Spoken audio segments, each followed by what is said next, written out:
পশ্চিমা দেশগুলোতে যে শাকটি রাজকীয় খাবারের চেয়ে কোনো অংশে কম নয়, অথচ সে মহামূল্যবান শাকটি আমরা না জেনে না বুঝে প্রতিদিন পায়ের তলায় ফেলে পিষে থেতলে দেই। বলছি মহা ঔষধি ক্ষমতা সম্পূর্ণ আমরুল শাকের কথা। জগৎবিখ্যাত হেকিমরা বছরে একবার হলেও আমরুল শাক খেতে বলে গেছেন। কথিত আছে প্রাচীন যুগে হাজার হাজার আহত সৈনিকদের নতুন জীবন দিত এই আমরুল শাক। প্রাচীন বিশ্লেষকদের মতে মিশরের পিরামিডে দেহের পচন রোধ করতে মমি করার কাজে আমরুল পাতার চূর্ণ ব্যবহার করা হতো। আপনি যদি এই আমরুল শাককে কোনো সাধারণ শাক মনে করেন, তাহলে বড় ভুলটি এখানেই করবেন। আমরুল শাকের বৈজ্ঞানিক নাম অক্সালিস কর্নিকুলাটা এবং ইংরেজি নাম ক্রিপিংউড সোরেল।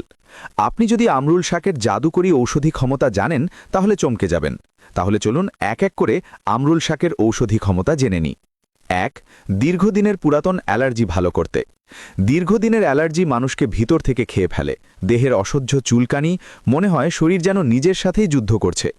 আমরুল শাকে আছে vitamin C, flavonoid, beta carotene, polyphenol এবং ট্যানিন, যা শরীর থেকে দীর্ঘদিনের পুরাতন অ্যালার্জি ভালো করতে সাহায্য করে।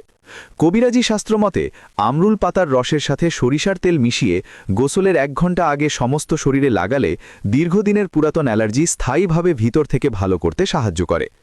২. পুরাতন আমাশয় ভালো করতে। পুরাতন আমাশয় শরীর ভিতর থেকে দুর্বল করে দেয়, শরীর শুকিয়ে যায়, মুখ ফ্যাকাশে হয়।